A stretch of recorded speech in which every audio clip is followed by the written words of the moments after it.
Migrañas, náuseas y estrés después de trabajar una semana en el metaverso, la experiencia de un grupo de personas en la realidad creada por Mark Zuckerberg.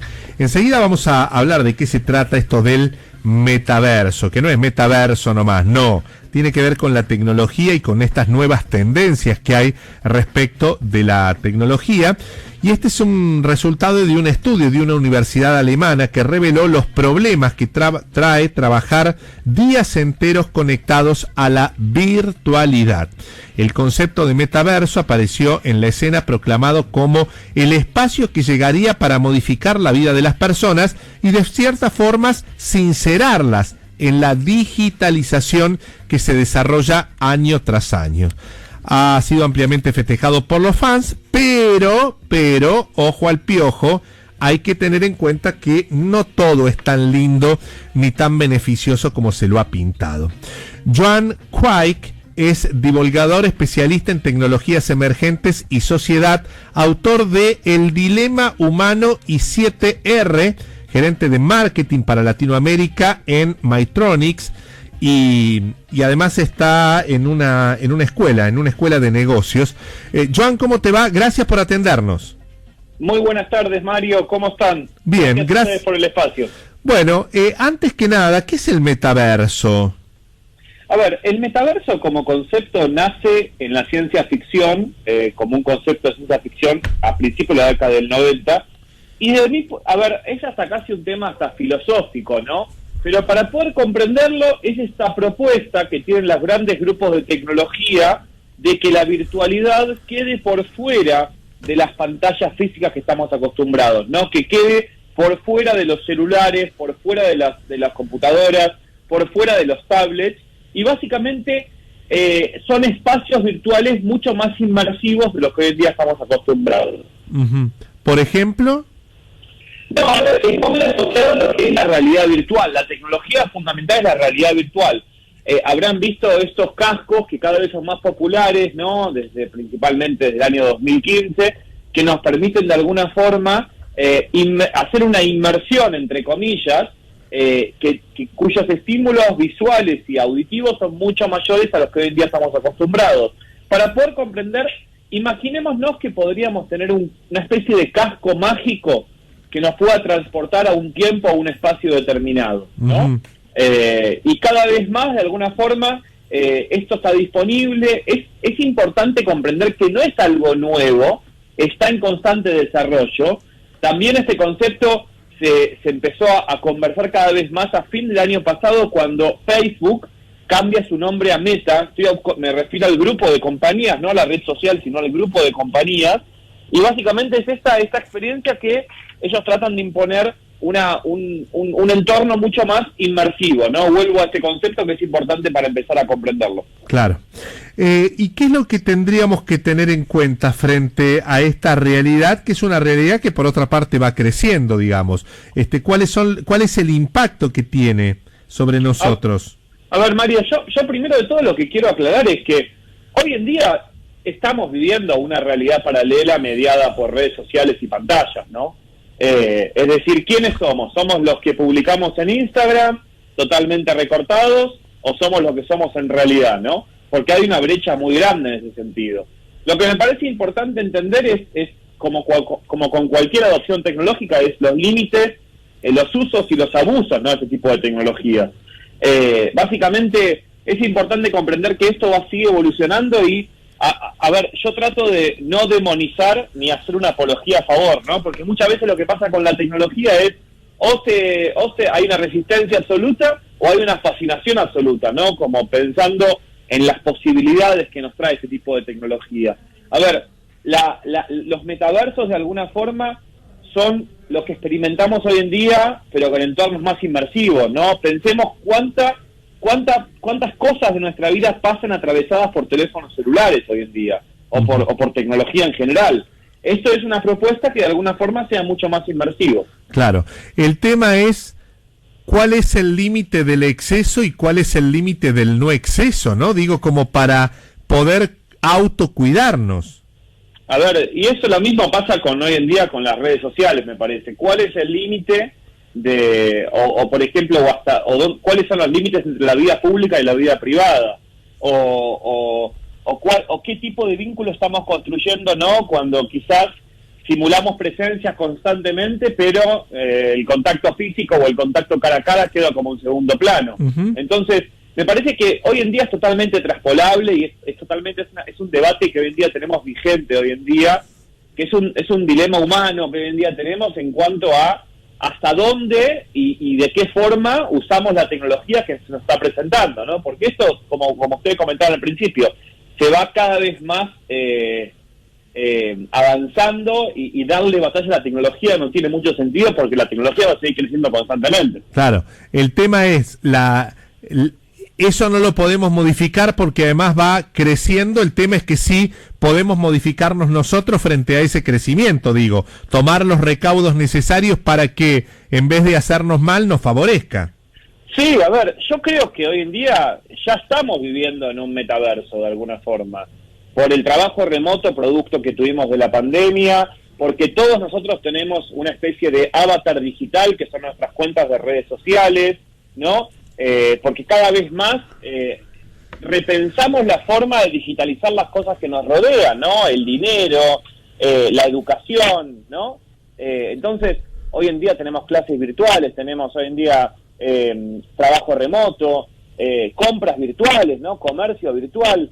Esta propuesta de alguna forma es, y a mí acá lo que me preocupa o lo que me ocupa, que yo trabajo muchos estos temas, es si hoy en día los teléfonos celulares nos producen esta especie de adicción tan importante, ¿no? Porque pensemos la cantidad de horas que pasamos atravesados o expuestos a pantallas hoy en día, ¿qué podría pasar? Y yo no quiero ser catastrófico ni ser de alguna forma ni alarmar, ¿no? Porque no es la idea es ser consciente, pero ¿qué podría pasar si tenemos una especie de dispositivo mucho más inmersivo y que apele mucho más estímulos, ¿no?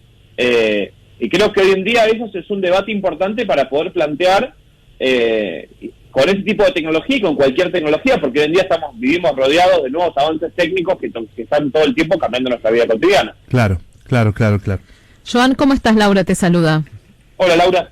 Bueno, yo estoy así como muy metida siempre en todo esto y a veces siento que me alejo de estos cambios, como cuando se propone cambiar de nombre de Facebook a metaverso, cuando se habla de los Sims, de todo esto que es realidad aumentada, realidad virtual. Entonces uno, estás un poco adentro, estás un poco afuera, no terminás de entender mucho, pero te convertís en un usuario, en una usuaria de todas estas plataformas y empezar a hablar de cosas que por ahí no tenés mucha idea. Pero algo me impactó de esta nota y tiene que ver con esto que decías, ¿no? El tema de las consecuencias físicas de meterse en este mundo.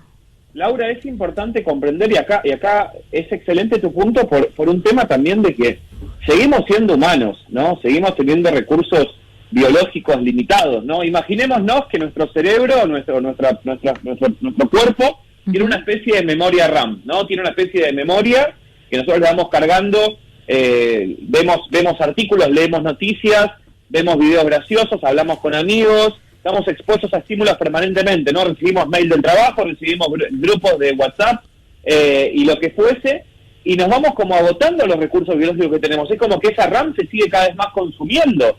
Entonces, me parece que acá hay un tema de hasta dónde y en qué medida, ¿no? Y otra vez, yo no quiero ser catastrófico, no quiero ser alarmista, creo que todos los que están escuchándonos, y ustedes probablemente en la mesa, muchas veces yo les pregunto, ¿no se sintieron saturados de tanta tecnología? Sí. Yo personalmente ya me siento, ¿o no, Mario? Sí. A mí, ¿sabés qué me llama la atención, Joan? La cantidad de veces que yo necesito abrir el celular para nada. Sí, es como, ella hace un movimiento hasta casi involuntario, ¿no? Entonces es como que yo hace poquito, hace unos días publiqué una columna que otra vez, muy lejos de ser, porque hoy en día parece que la tecnología tiene como la religión de Black Mirror, ¿no? O Terminator, sí, que nos vamos a quedar todos desempleados e infelices en nuestras casas, y la religión esta más de los supersónicos, de la tecnología como agente que resuelve todos los problemas de nuestra vida cotidiana. Y yo hace algunos días, publiqué una columna que de alguna forma terminamos muchas veces atrapados en el algoritmo, ¿no? Es lo que comenta eso Mario, de abrir el teléfono y no me acuerdo para qué lo abrí, ¿no? O empiezo a ir... hay un concepto muy interesante de piscinas infinitas o de piletas infinitas, donde vamos de una aplicación a otra o hacemos el famoso movimiento del escroleo sin entender por qué estamos haciéndolo, ¿no? Y por qué terminamos viendo videos de gatos cayéndose o de perros graciosos o de perros muy adorables. Entonces, pero estamos como expuestos a todo eso y seguimos siendo humanos. Entonces me parece que lo más importante es ser conscientes de esto. Ese tipo de estudios, ¿no? Como que comentaron ustedes al principio en la nota, son interesantes, ¿no? Porque empiezan a hablar de consecuencias biológicas. Otra vez, yo soy todo lo contrario a una persona tecnofóbica, ¿no? Y estoy convencido de que en los últimos 30, 40, 50 años la tecnología mejoró muchísimo nuestra vida, ¿no? Y esto lo quiero dejar como muy en claro. Sin embargo, es importante que comencemos a problematizar esas cosas que nos sucedan, ¿no? Poner en cuestionamiento la forma en la cual nos vinculamos con Internet, con las redes sociales, al menos cada uno en nuestro metro cuadrado, nuestros amigos, nuestra familia, ¿no? En nuestro lugar de trabajo. Me parece que es importante empezar a problematizar y ser conscientes de esto, porque el tema es, la pregunta más filosófica que les puedo dejar también, o para poder debatir, es ¿qué tipo de humanidad estamos encaminando en esta humanidad donde pareciese que en muchos casos lo humano queda en segundo plano, ¿no? Uh-huh. ¿Algún caso que particularmente te haya llamado la atención, que sea sin revelar nombres, por supuesto, ¿no? Pero digo, que sea un caso testigo de este fenómeno o un caso digno de estudio? A ver, me parece que los casos más polémicos son en los niños, en los chicos.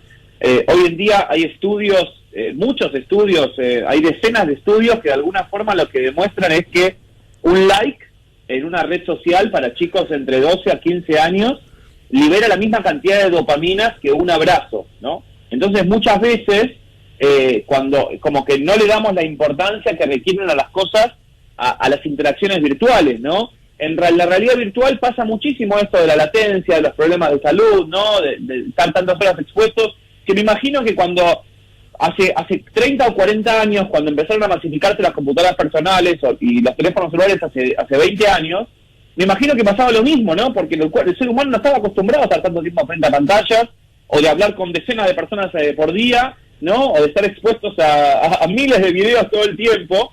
Entonces me parece que es un tema de la humanidad evolucionando en conjunto con el mismo ritmo de la tecnología. Me parece que estos espacios, y les agradezco también por la entrevista, porque son importantes para empezar a problematizar y aumentar nuestra conciencia al respecto. Uh-huh.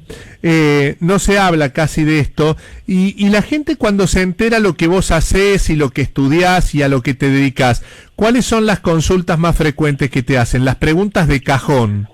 A ver, en las últimas, yo hace muchos años que trabajo emprendiendo y divulgando tecnologías. Ahora la gran pregunta es de cripto, es si va a volver a subir, ¿no? Después de esta corrección, que yo trabajo mucho con temas de criptomonedas.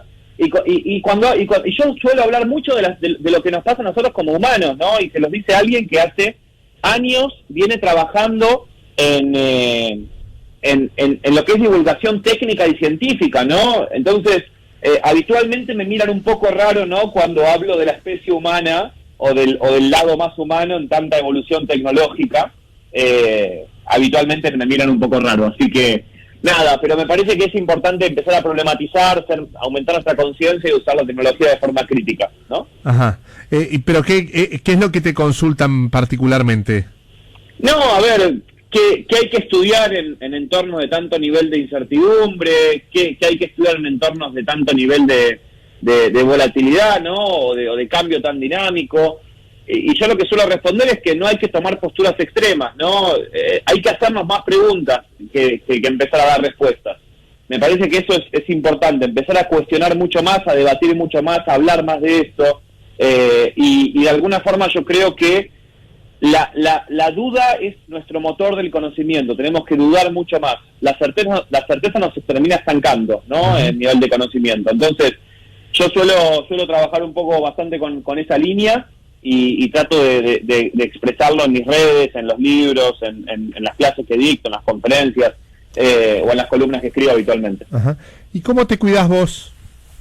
Que trabajás de esto y estás metido en esto todo el tiempo. A ver, ¿Qué cosas te divierten, por ejemplo? Yo busco espacios que me alejen un poco de tanta inmersión, ¿no? Creo que hay que usar la tecnología de forma crítica, entender también que somos personas, entonces de alguna forma, y que el contacto humano todavía sigue siendo, somos animales sociales, que el contacto humano sigue siendo extremadamente necesario.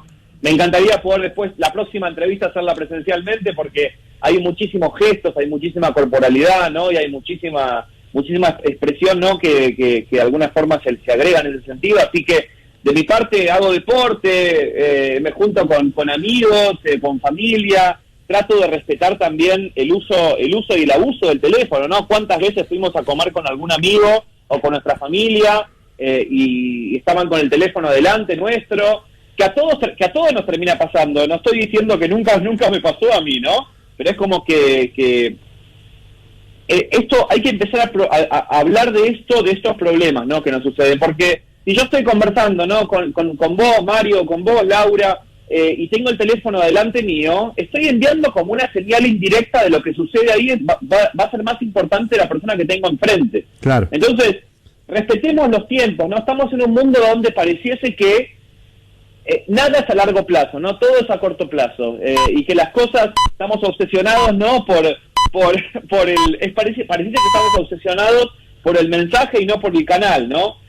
Cuando WhatsApp lanzó esta posibilidad de aumentar al doble la velocidad de los audios de WhatsApp, una colega muy querida que trabaja en temas de neurociencias escribió un artículo que de alguna forma se lo resumo muy brevemente, que básicamente dijo: chicos, ojo con aumentar la vida por 2, porque la vida corre por 1, y muchas veces los silencios dicen mucho más de que un audio por 2, ¿no? Claro. Entonces, usemos las cosas en su justa medida, ¿no? Me parece que ese es como el mensaje. Joan, te mandamos un abrazo muy grande, gracias. Un abrazo muy grande, Mario, Laura y todo el equipo. Gracias. Un beso grande.